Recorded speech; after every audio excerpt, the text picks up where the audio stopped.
Oke, soal yang alokasi departemen sudah selesai. Apakah ada pertanyaan? Kak, aku mau nanya. Silakan. Tadi yang step down itu di allocation of fee itu kenapa harus dibagi 80% ya? Yang ini ya, Iya. harus dibagi 80% karena dia tuh aslinya kayak gini nih. CV 17.500.000 dikalikan persentasenya V ke X berapa? V ke X 25%. Terus dibagi sama 25 plus 25 yang Y plus 30 yang Z. Aslinya tuh dia kayak gini. Kenapa kita cuma ngambil hitung yang X, Y, Z? Karena di sini si W itu udah nggak boleh dapat alokasi apa-apa lagi. Si W ini nggak boleh dapat alokasi apa-apa lagi. Gitu. Makanya kita kan ini cuma hitungannya tuh kayak gini loh. Ini 17.500 cuma mau dibagi ke 3. Jadi kayak misalkan 17.500 mau dibagi ke 3.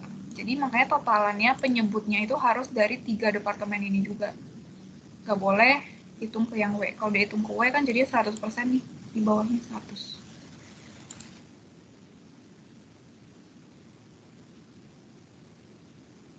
Apakah jelas?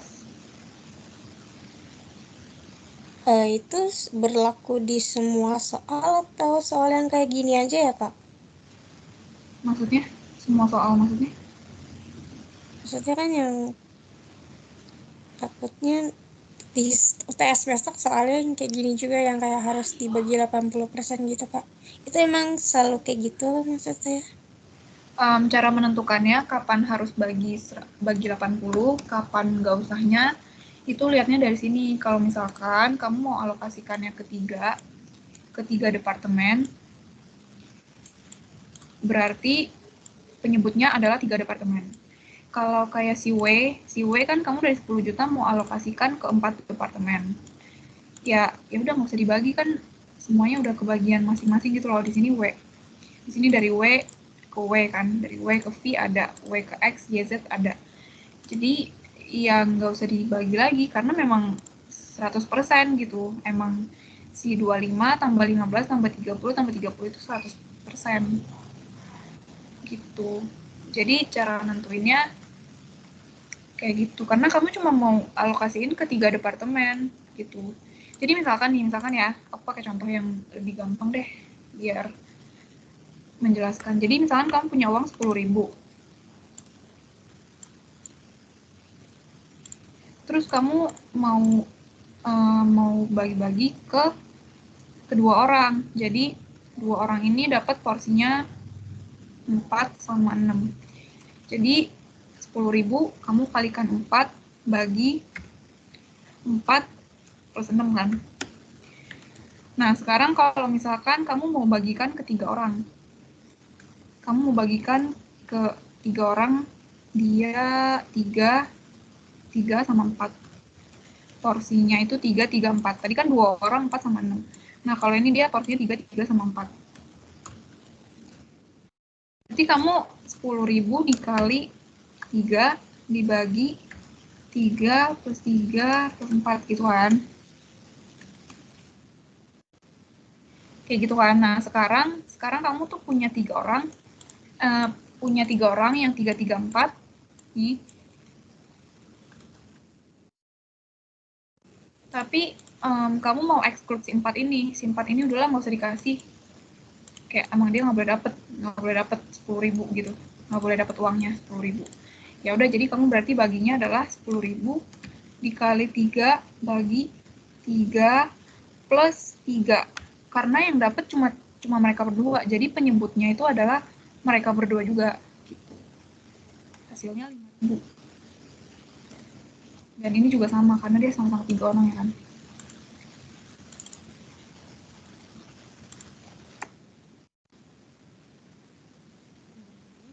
Dikali 3 bagi 3 plus 3. Nah, jadinya totalnya tetap 10.000 kan. Berarti sesuai dong alokasi kamu benar 10.000. Nah, kalau kamu hitung nih, kamu misalkan tadi misalkan kamu cuma mau kasih kedua orang, padahal kamu punya 3 orang yang harus dikasih, tapi kamu cuma mau kasih kedua. Terus kamu langsung hitung kayak 10 dikali 3 per 10.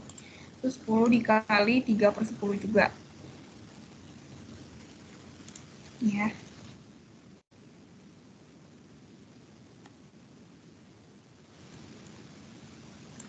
Kayak gini. Nah, ini kalau kamu hitungnya nggak ditambah, nggak, maksudnya kamu menghitung yang si 4 ini di-include, nanti jadinya totalannya cuma 6.000, bukan 10.000. Padahal yang berarti kamu ada sisa, alokasinya tuh nggak pas. Gitu. Jadi tergantung kasusnya kayak gimana. Kalau di sini di departemen W itu dia kasusnya 10.000, dia membagikan ke semuanya. Gitu. Ke V, ke X, ke Y, ke Z. Kalau si V, dia cuma bagiin ke X, Y, Z. Si W ini nggak dapet. Si W ini nggak dapet, makanya ini harus dibagi lagi sama total penyebutnya si X, Y, Z. Karena yang dapet tuh cuma X, Y, Z. Makanya penyebutnya harus X, Y, Z doang. Gitu. Kan si 80% ini kan jumlahnya si X, Y, Z kan. Nah, terus si 75% juga jumlahnya si X, Y, Z yang dari W. Gitu. Makanya cara menentukannya kayak gitu, jangan dihafal ya. Oh iya, udah paham banget, Kak. Makasih ya. Oke, sama-sama. Untuk yang lain, apakah ada pertanyaan?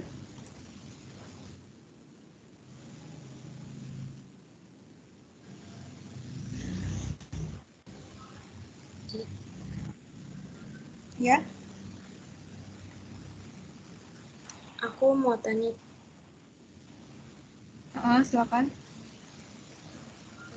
misalkan di soal lain gitu kayak ada overhead rate-nya tuh nggak diketahui gitu. Overhead rate-nya itu cuma diketahuinya berdasarkan jam tenaga kerja langsung. Nah, itu ngitungnya gimana ya, Ci? Ini materi yang mana ya? Bukan di soal yang Cici jelasin sih. Di soal lain aku ketemu kayak gitu. Oh, iya, tapi maksudnya babnya bab yang mana? Yang bagian job costing, Ci. Jadi dia nggak tahu rate-nya. Berarti soalnya nggak lengkap. Berarti nggak bisa loh kalau kayak gitu.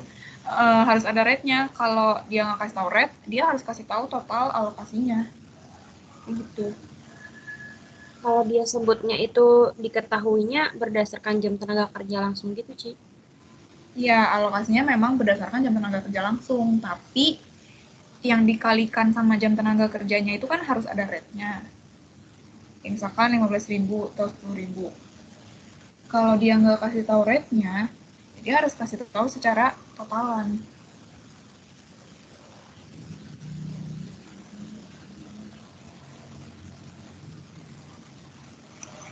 Oke, Ci. Terus aku mau tanya lagi. Kalau misalkan di soal itu kayak nggak ada WIP beginning sama ending. Nah, berarti pas kita ngejurnal WIP ini, kita transfer ke finish good dulu, itu tinggal masukin totalan nominal dari manufacturer cost incurred, bukan, Ci? Betul. Kalau nggak ada WP beginning ending, berarti langsung masuk. Oke, Ci. Makasih, Ci. Ada lagi yang mau tanya? Ci, aku mau tanya. Silakan. Tadi kan di bagian job costing yang jurnal ketiga itu tentang gaji ya. Nah, itu kenapa dia pakainya wages payable ya, Ci? Memang harusnya menurut kamu gimana? Maksudnya kamu tanya kenapa atau emang ada yang kamu pikir harusnya ada gitu? Iya, maksudnya dia bisa nggak kalau misalnya dimasukinnya tuh cash control gitu atau emang Oh, wages payable gitu? bisa sih cash control, tapi tergantung tergantung apa? Tergantung soalnya sih. Kalau di sini sebentar ya, aku lihat.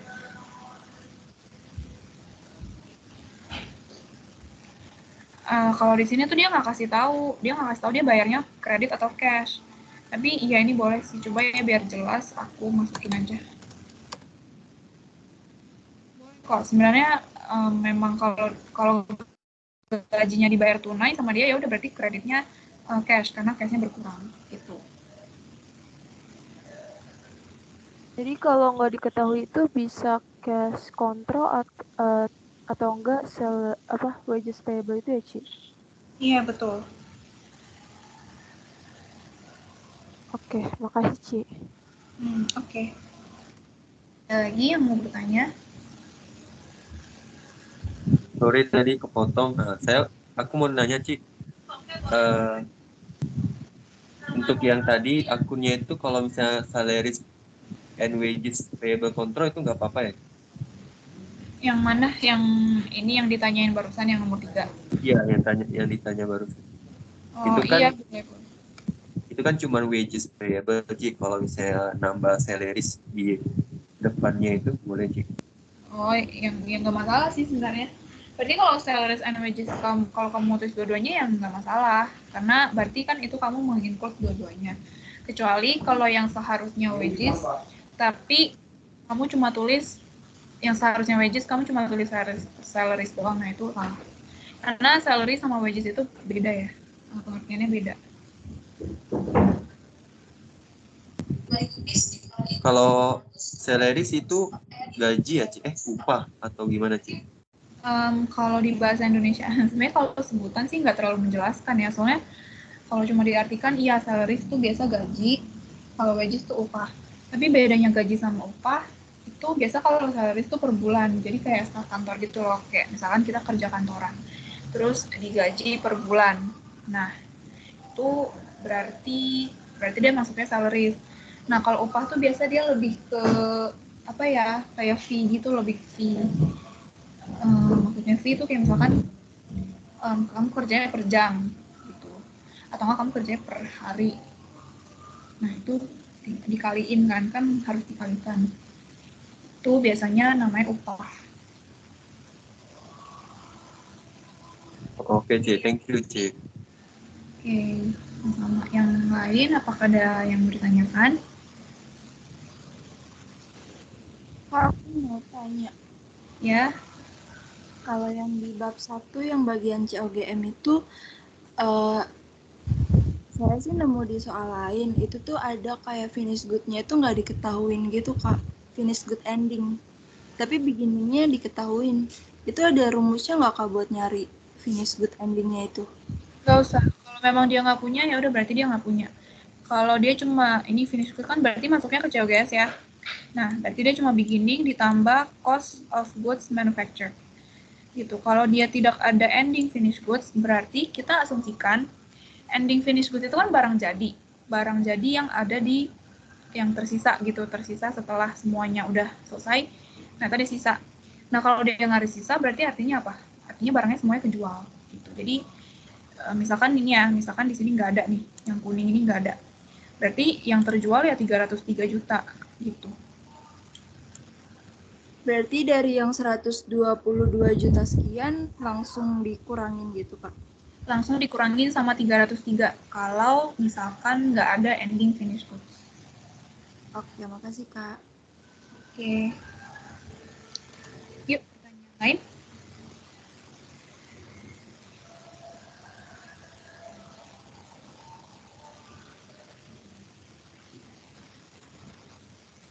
Ada yang mau ditanyakan lagi?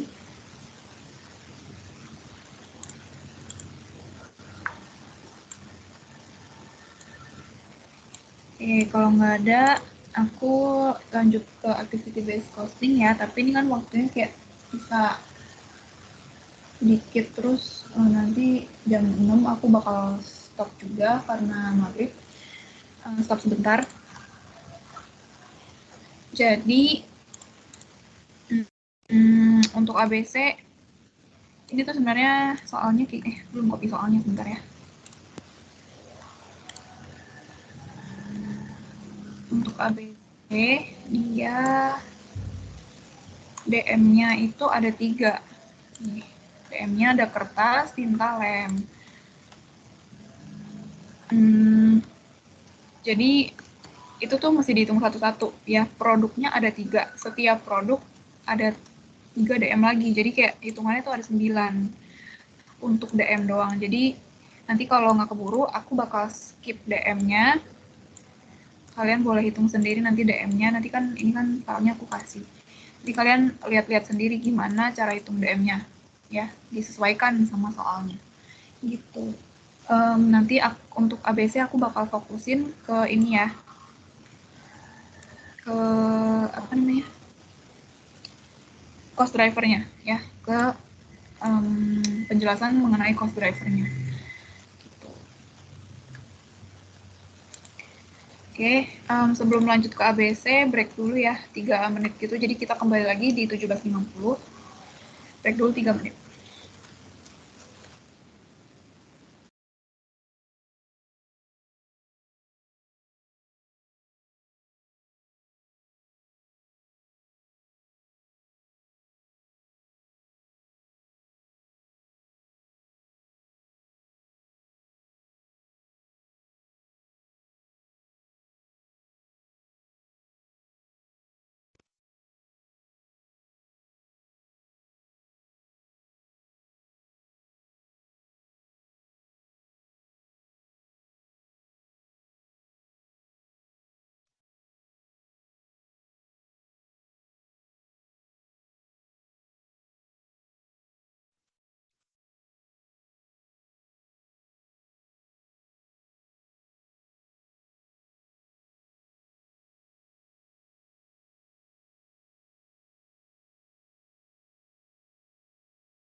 Oke, karena sudah 17.50, nah kita lanjutin ya.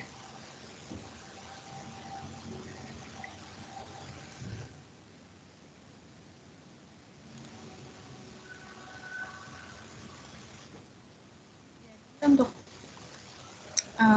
activity based costing,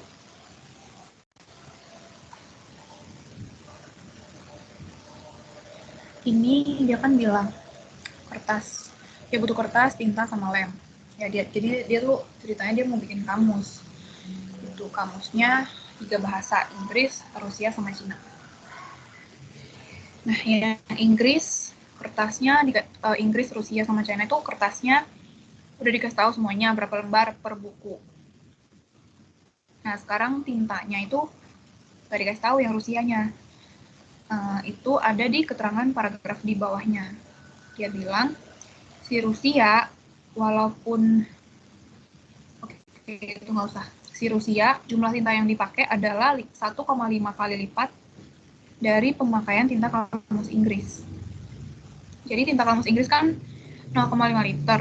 Berarti tinggal dikalikan sama 1,5 liter ya. 1,5 kali lipat. Gitu untuk dapat jumlah tintanya si Rusia. Kalau si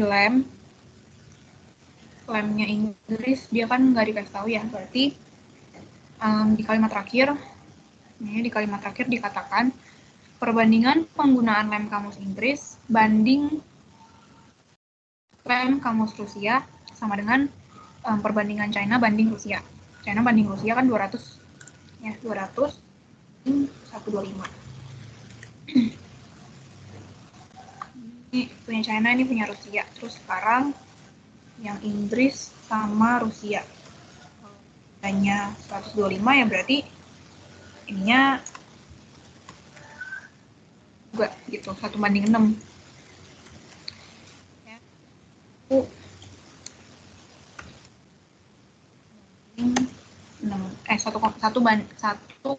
1 dibanding 1,6. Gitu. Jadi kayak gitu ya. Berarti udah ketahuan tuh si lemnya di sini 200. Itu cara carinya. Kalau ada yang bolong-bolong. Tapi biasa di dosen jarang lah ada kayak gini. Biasanya cuma di lab aja. Pokoknya itu cuma hitungan matematika. Terus cara hitung DM-nya juga sebenarnya bukan hitungan Akmen ya. Itu hitungan matematika. Jadi ini kalian kalikan aja si lembarannya berapa. Dikaliin sama harga kertasnya. Di sini kertasnya 50.000 per rim. Nah, tapi naik 10%, berarti 55.000 ya kira-kira.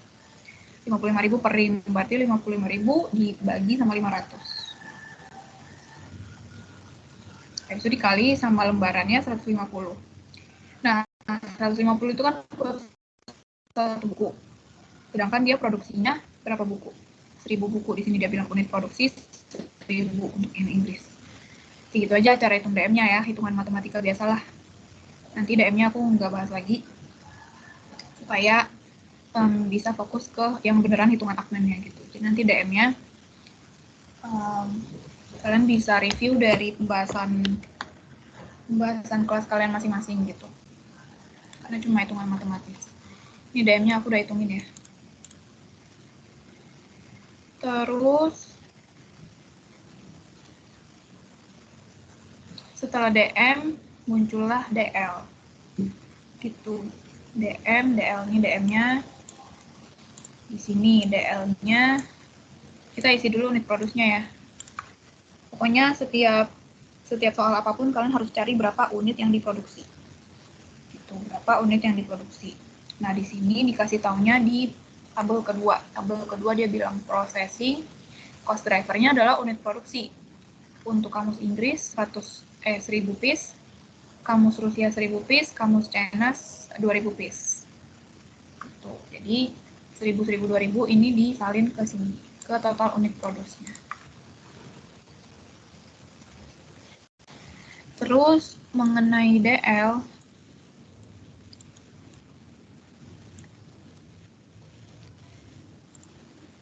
ada yang mau ngomong? Nggak ada ya?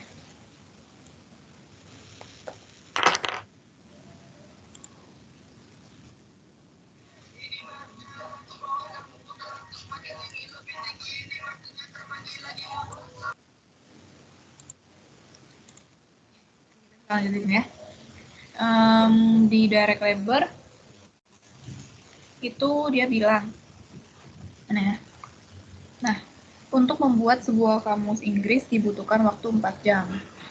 Kamus Rusia masing-masing setengah dari waktu untuk kamus Inggris. Nah, ini DL hour-nya juga aku udah tulisin. DL hour adalah jam tenaga kerja. Si Inggris kan dia bilang butuh 4 jam. 4 jam dikali unit yang diproduksinya 1000. Berarti total adalah 4000 jam buat bikin si Inggris. Si Rusia setengahnya, berarti 2 dikali 1000. China juga sama. Bentar. Untuk membuat kamus Rusia dan kamus China. Oh iya benar. 2 jam dikali 2000. 4000 juga. Nah, sekarang kita harus cari rate-nya. Di sini dikatakan IHC mempekerjakan karyawannya rate-nya itu 20 per jam. Jadi 20.000 per jam. Jadi kita udah tahu rate-nya, tinggal 20.000 dikaliin aja sama masing-masing jam tenaga kerja yang terjadi. Itu. Terus yang Rusia juga sama dan yang China juga sama. Itu untuk direct labor.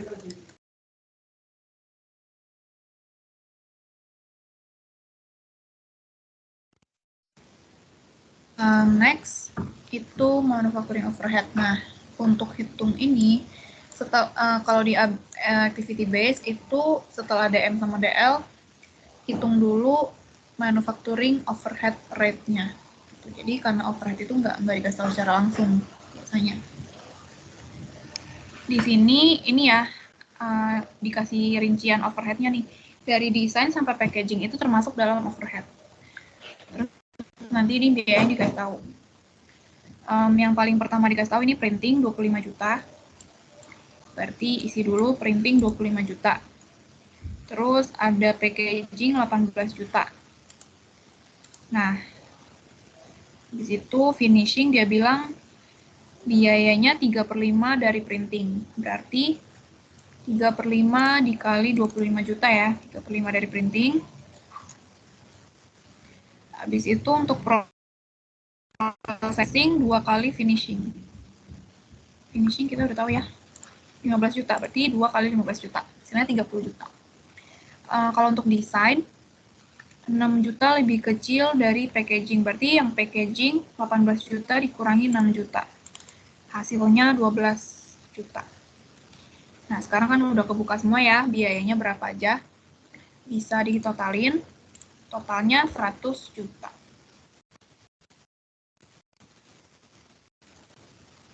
Terus DL hour-nya, dia kan bilang nih, cost per unit jika MOH dialokasikan berdasarkan actual direct labor hours. Jadi cost reference cuma satu kalau di sini, cuma berdasarkan direct labor hours. Total direct labor hours-nya tadi kita udah hitung 4.000, 2.000, 4.000 yang ini. Dijumlahkan semua hasilnya ada 10.000. Gitu. Jadi kita udah tahu total biaya overhead dan kita udah tahu total jam tenaga kerja. Sekarang berarti bisa dihitung rate-nya berapa. Rate-nya karena dibagi 100 juta dibagi 10.000. Hasilnya 10.000 juga.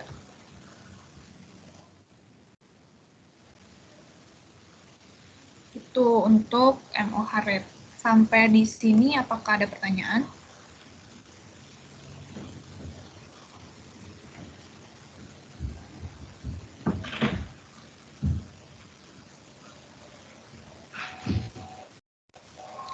Nggak ada pertanyaan ya. Kalau gitu aku coba lanjut dulu.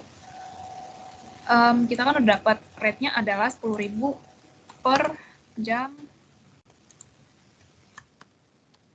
kerja atau DLH. 10.000 per jam tenaga kerja. Sekarang cara hitung manufacturing overhead-nya adalah jam tenaga kerjanya kan 40.000. Terus biaya overhead-nya adalah 10.000 per jam. Jadi 10.000 dikalikan aja sama 4.000 jam. Gitu. Inggris. Kalau Rusia juga caranya sama. Dia itu harganya adalah 10.000 per jam. Totalnya ada 2.000 jam. Berarti 10.000 dikaliin aja sama 2.000. Itu untuk China juga sama, untuk kamus China juga sama.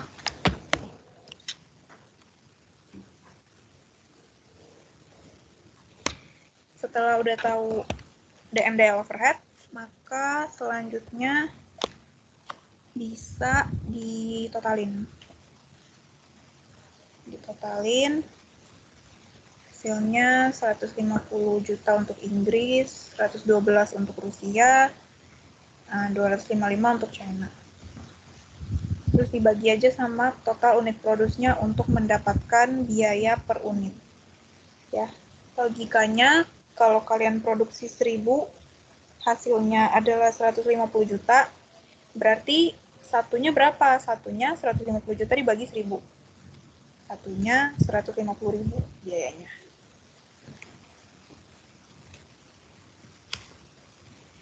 Gitu ya untuk simple costing.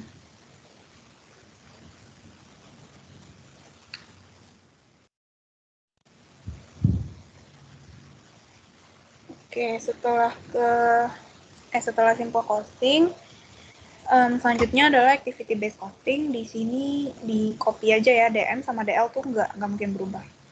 Jadi yang membedakan dua jenis costing ini adalah itunya aja, overhead-nya aja. Nah, sekarang sebelum masukin ke sini, kita harus hitung dulu rate-nya, activity based rate.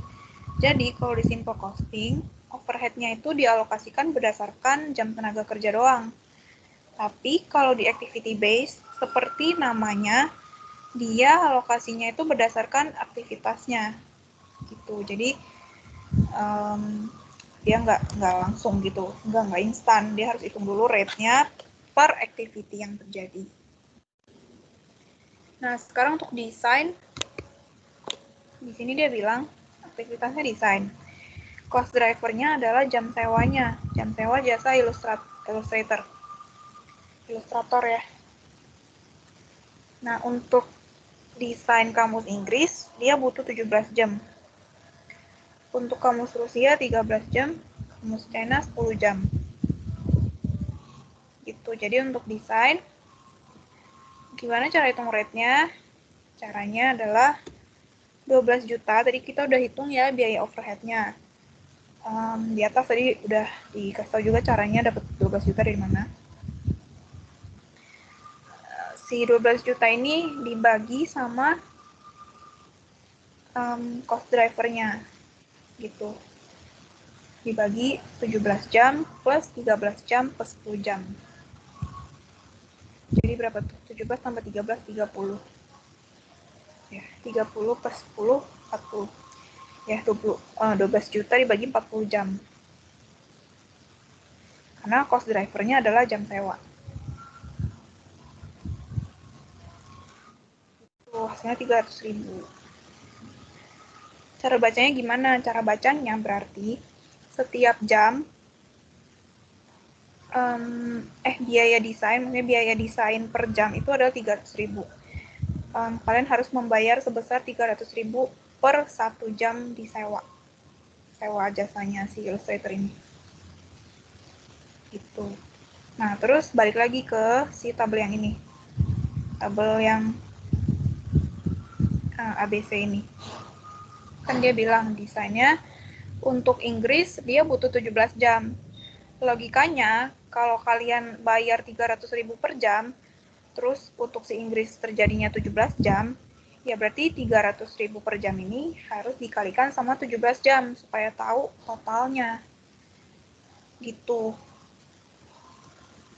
Ya, 5.100.000. Itu untuk desain sih. Bentar ya, lupa diganti.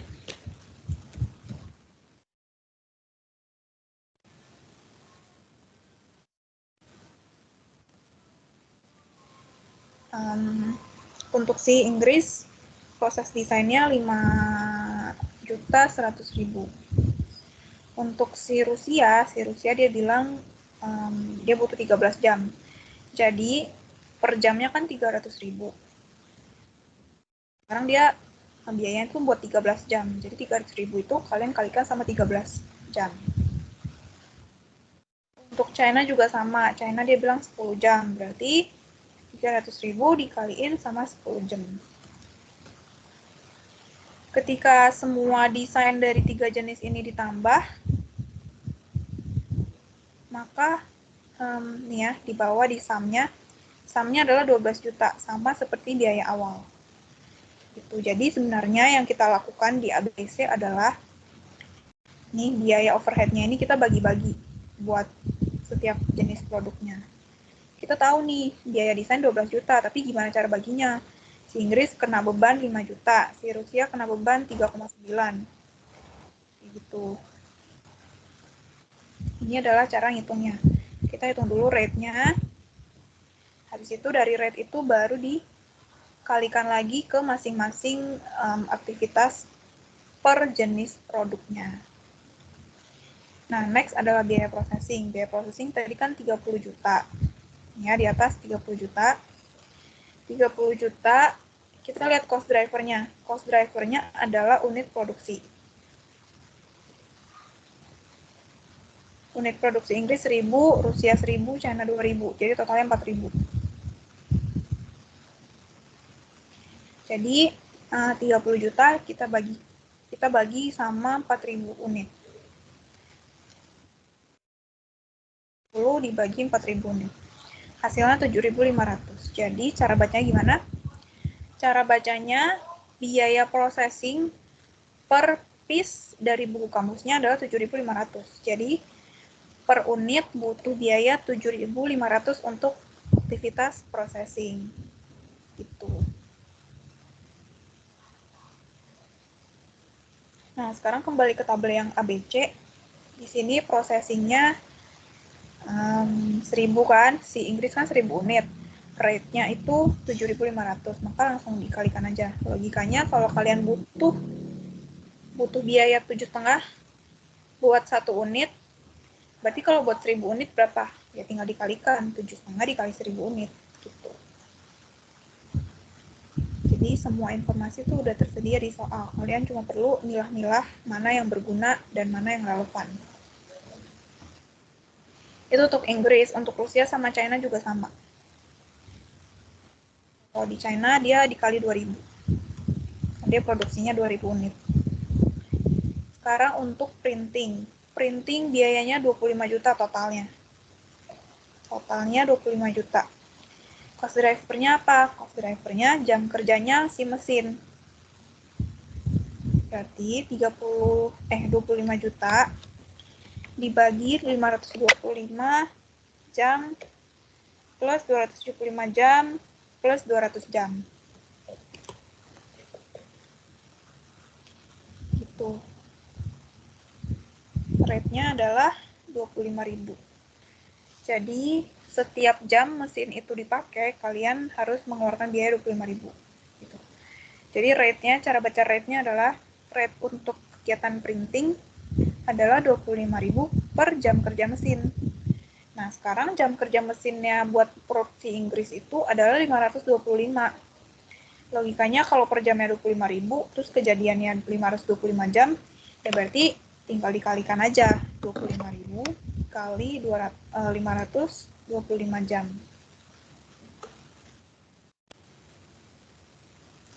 Begitu juga untuk Rusia dan China. Sini 275 dan di sini 200.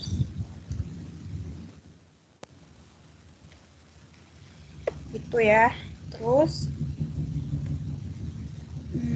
selanjutnya untuk finishing.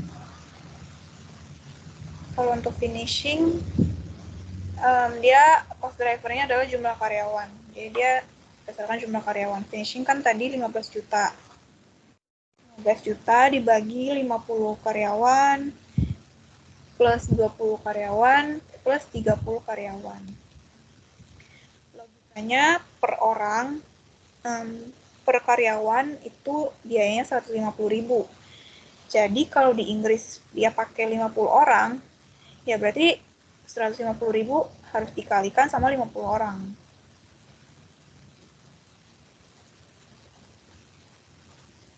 Nih di Inggris. Untuk Rusia dan China juga sama. Kalau di Rusia cuma butuh 20 orang.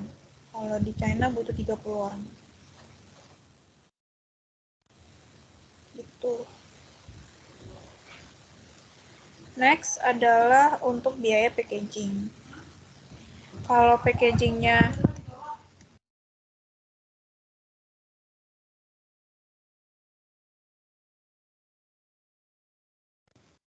kalau di sini kan total biaya packagingnya 18 juta. Jadi cara hitungnya 18 juta, kita lihat dulu cost drivernya. Cost drivernya adalah berat kardusnya. Untuk kamus yang Inggris, dia berat kardusnya 2 kilo, terus 8 kilo, dan 5 kilo seterusnya. Jadi cara hitung rate-nya adalah 18 juta ini dibagi sama 2 plus 8 plus 5. Plus 8 plus 5. Jadi cara bacanya, cara baca rate-nya untuk 1 kilogram kardus, 1 kilogram kardus, dia biayanya 1,2 juta. 1,2 juta. Jadi, berarti untuk Inggris, untuk kamus Inggris, 2 kilo dikalikan aja sama rate-nya yang 1,2 juta. untuk Rusia juga sama. Rate-nya 1,2 juta dikaliin sama 8 kilo. Untuk China juga sama, rate-nya kan 5. Rate-nya kan 1,2 juta. Beratnya 5 kilo, jadi dikaliin aja. 5 kilo dikali 1,2 juta.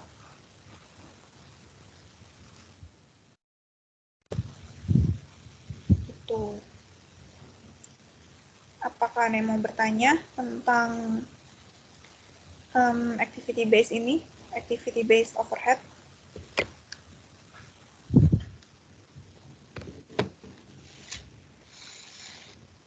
Atau kalau mau tanya yang problem lain juga nggak apa-apa.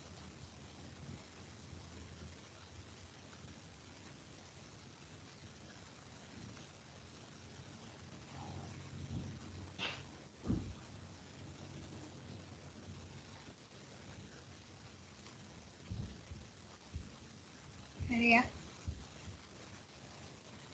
Oke, kalau nggak ada, itu aja sih untuk activity base.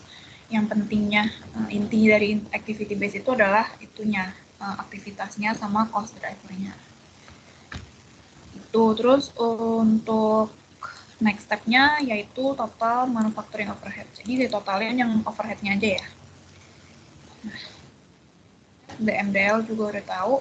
Sekarang total manufacturing cost. Manufacturing cost diambilnya dari DM, DL plus total overhead-nya.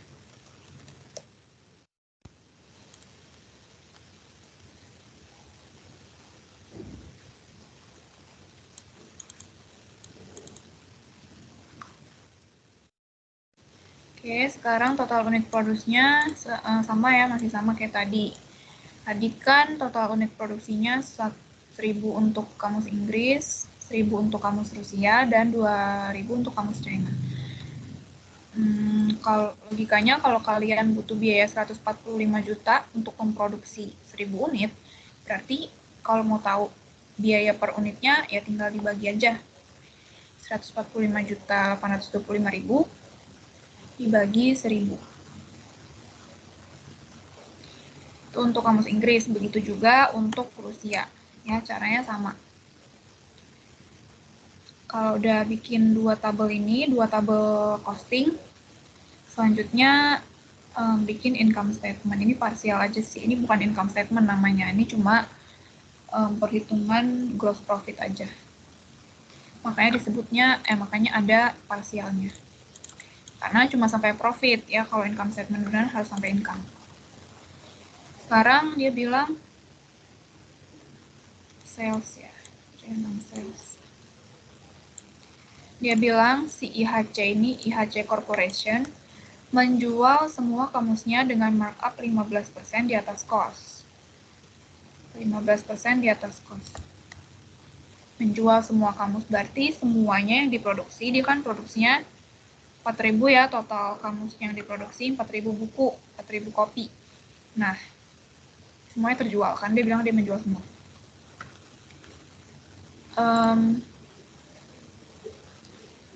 Jadi hitung dulu total COGS-nya, COGS sama dengan COGM. Karena semuanya terjual. Ambilnya dari manufacturing cost. Itu dijumlahin aja dari yang kamus Inggris, kamus Rusia, sama kamus China. COGS.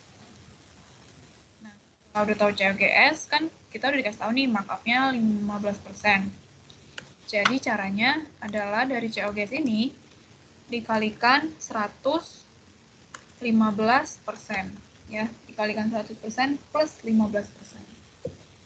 Hasilnya adalah 595.815.000. Udah tahu sales, udah tahu COGS, berarti sekarang tinggal diselisihin supaya dapat profit.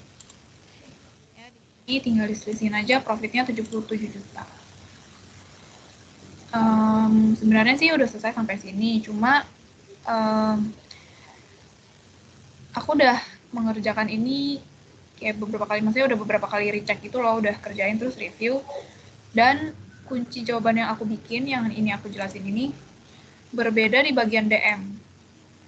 Ya, jadi si DM-nya tuh kalau menurut kunci jawaban aslinya, si DM-nya tuh bukan segini, DM-nya Inggris kayak 41 juta gitu ya, sekitar segituan. Si Rusia juga ada beda, si China juga ada beda. Nah, tapi coba nanti kalau teman-teman misalkan mau review dari bahasan hari ini, terus kalian menemukan kenapa DM yang aku hitung salah. Kenapa DM yang aku hitung nggak salah sih, belum tentu salah. Kenapa DM yang aku hitung itu beda sama kunci jawaban yang aslinya gitu, yang asli dari asisten. Maksudnya boleh dikasih tahu gitu, boleh bilang ke aku kenapa menurut kalian harusnya ada cara lain untuk hitung DM gitu. Tapi aku nggak tahu itu bedanya karena aku salah ngitung atau karena dulu pas ujian itu emang ada ralat gitu. Kalau ralat kan nggak ditulisin ya di soalnya, ralat itu cuma dikomunikasikan secara verbal aja ke mahasiswa. Nah, kalau ada ralat ya berarti aku nggak tahu gitu. Jadi ini adalah jawaban yang aku tuliskan di sini, harga DM yang aku tuliskan di sini adalah sesuai sama soal yang ada di file ini juga gitu.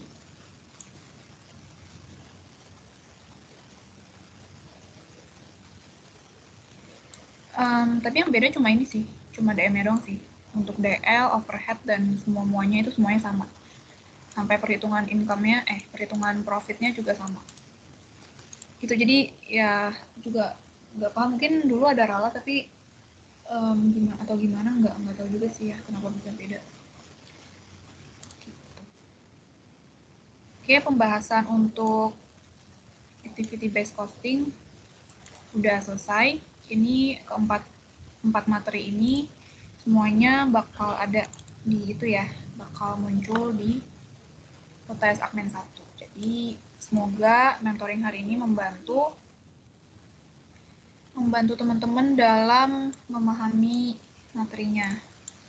Itu kalau memang kalian ini ya, khususnya terkait yang activity based, kalau memang kalian misalkan ada nemuin nih kenapa DM-nya nggak gini, kalau misalkan kalian beda pendapat tentang cara hitung DM-nya, kalian boleh bilang ke aku. Gitu. Terus nanti ini nanti bahasannya aku share supaya teman-teman bisa review kalau butuh, dan kalau memang ada pertanyaan lebih lanjut, karena ini kan waktunya udah habis ya, jadi boleh ditanyakan secara personal aja nanti gitu, atau di chat. Oke, karena masih ada 10 menit, apakah ada pertanyaan sebelum benar-benar diakhiri?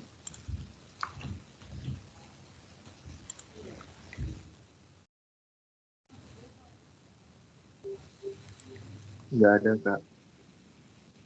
Kalau nggak ada, aku kembalikan ya ke senat mahasiswa tadi. Ya, terima kasih kepada Ci Stefania yang udah ngajar. Nah, teman-teman. Oke, terima kasih ya untuk kesempatannya. Nanti aku share jawabannya. Oke, silakan. Oke, kepada teman-teman yang ingin ada pertanyaan nanti, boleh chat Teams Kak Stefania atau PC lain juga boleh. Nah, untuk selanjutnya jangan lupa buat isi absensi, kuesioner, sama SK buat nanti ya. Terima kasih.